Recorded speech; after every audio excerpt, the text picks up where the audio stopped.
Hi, and welcome back. Today I will show you one of my favorite systematic trading methods. We will see how you can build a systematic trading strategy using a really simple and easy approach, looking for specific patterns that are statistically followed by a market reaction. So we search candles with specific conditions, then when these are verified and identified as a known pattern, we generate a trading signal. I read this strategy as an example in the book of Profitability and Systematic Trading for Michael Harris. And the results showed that it has a profitability potential on different assets, and that's what we will be investigating today in our backtest. The Python code I'll be using for the backtest is available for download from the link in the description, so you can download it and test your trading for different patterns. For this strategy, we will use the daily time frame. For each candle, we will test if it's preceded by a specific pattern using the following conditions. First, the current high of the current candle should be lower than the low of candle -4 or the candle of 4 days ago.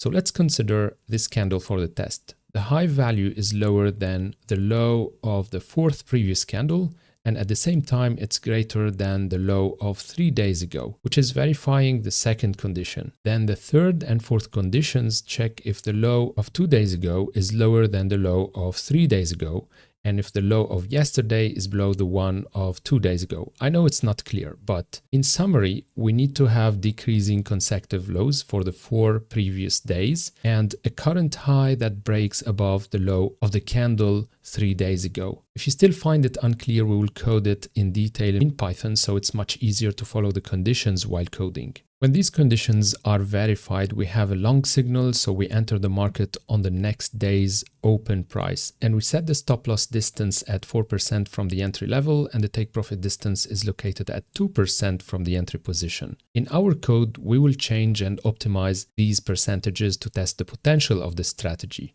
We will backtest on multiple assets like major Forex pairs and gold price versus US dollar. We will check the backtest results, investigating the equity changes and drawdown metrics. Okay, so this is our Jupyter Notebook file. By the way, just as a reminder, you can download it for free from the link in the description of the video. First function, read_CSV to data frame, is going to read a CSV file, apply some cleaning, and return a data frame.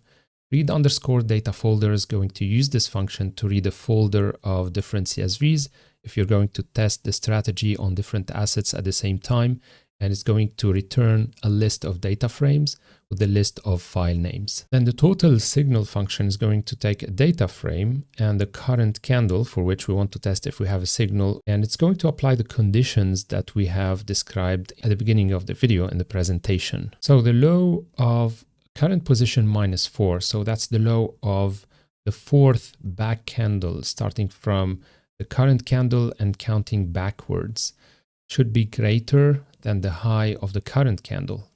Then the high of the current candle should be greater than the low of current position -3. Remember, 3 days before that, since we are using the daily time frame on the chart. Then we have these conditions comparing the lows, the consecutive lows actually, of current position -3, current position -2, and -2 and -1, and current position and yesterday's position. So again, this is just comparing these lows and making sure that these consecutive lows are going in a downward direction. Now, I've been experimenting and changing things a bit in the coding part. Instead of high, I put close here for the current position. Now we can put it high again. So if the high of the current position should be greater than yesterday's high, for example, or maybe the closing price of the current position should be greater than yesterday's high. This means that the current position, the current candle, is breaking above the high of the previous candle, which is a strong upward momentum.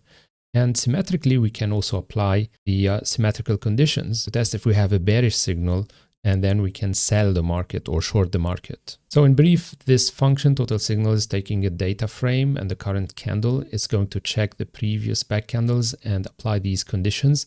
Whenever these conditions are in a bullish configuration, then we return 2. Otherwise, we return 1 if we have a shorting configuration. And in any other case, we return 0, which means we don't have any signal. We don't need to enter the market, nor shorting, nor longing the market. And that's it. The rest of the functions are basically tools to continue the code and make things run. So the add total signal is just using the previous total signal function to add the total signal, apply these conditions and add these as a new column called total signal or named total signal into the data frame.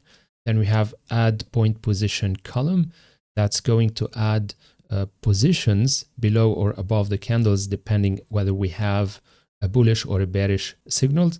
And this is going to be used just to plot these purple points when we want to plot the signals and to see how the functions are generating these signals on the chart. So this is just positioning these numbers or these purple points above or below the candles. Once we generate these positions using add point position column, we can apply the plot candlestick with signals. It takes a data frame, a starting index, and the number of rows to be plotted. And it's going to plot the chart, the candlesticks, and these points of signals, bearish and bullish signals on top of the chart. So now I can start applying these functions. Applying the read data folder first. So it's going to read the data folder that we can see right here in the folder where we are working, and it contains the CSV files of the data of the major Forex pairs and the gold as well. So after loading these files and the data frames, we're going to apply add total signal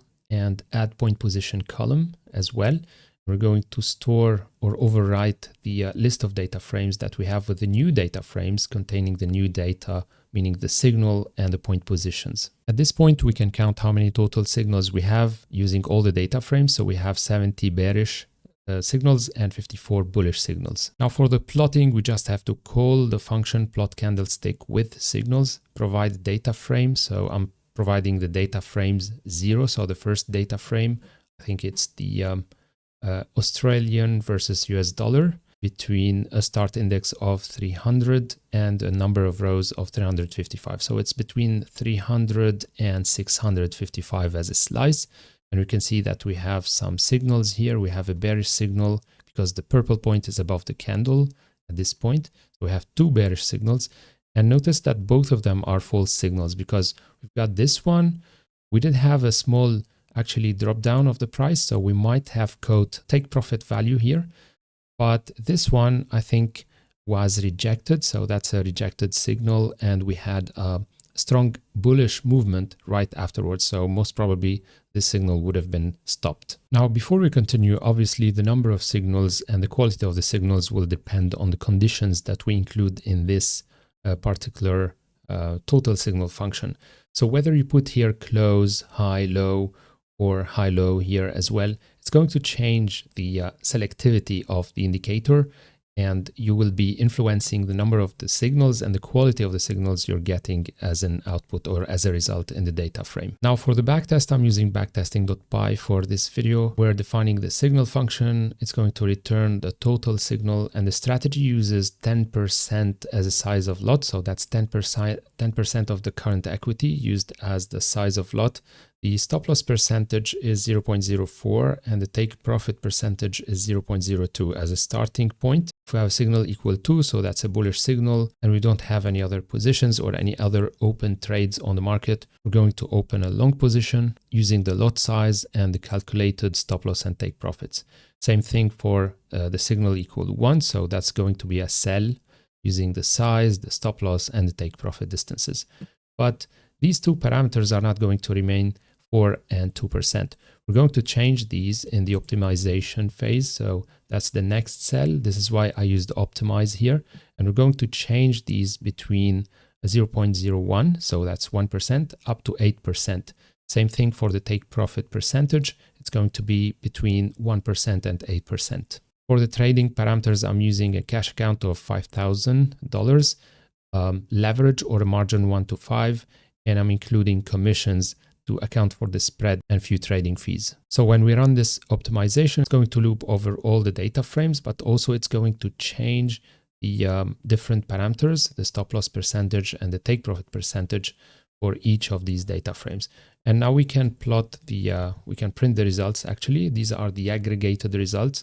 We have a total returns of 50% over the whole data sets and a number of trades of 78, maximum drawdown of minus 11%, and the average drawdown of minus 0.9%. One thing I want to highlight, it's very important, it's a big trap. Don't be fooled by the positive numbers immediately. This is the optimization or the optimized configuration results. So that's in the best case scenario. That's the best result that you're going to get from this strategy using these parameters. This is why we have these positive results here. So to generalize on all the data frames, we can unify one set of parameters, but that's not the purpose of this video for now. I just wanted to show you the potential of using such a simple strategy and what it can achieve as a maximum returns on these data sets. So now we can plot the equity curves. Actually, these two cells are going to split the equities of the different data frames for different assets, and we can plot these, and we can see that most of them are going into positives. They all have drawdown periods, but they kind of cover up for each others. So if we apply the sum, I think it's going to be an average going up, an equity going in a positive direction and ending up in a positive trend. So to check the results, the detailed results actually for each of the data frames, we can access these. These are the returns. So we have a data frame return of 2.33%. That's not much. That's the Australian dollar. Then we have the Euro US dollar is 11%, 12% around, 13% actually for the British pound, US dollar, 4% New Zealand and US dollar, and so on. So we also have the US dollar, Japanese yen, 12%, and the gold surprisingly is not performing well. So that's 3.9 or 4% in total. Remember that we've included a bit of commission. If we remove this commission, we're going to get a bit better results, but that's not the purpose of the testing. I wanted to test including the commissions for this video. And that would be it for this video. That's all I had to tell you for this one. Thank you for staying that long. I hope you guys liked it and found the information helpful. If so, please give a like, leave comments if you have any ideas to be shared and to be developed in future videos. Until our next one, trade safe and see you next time.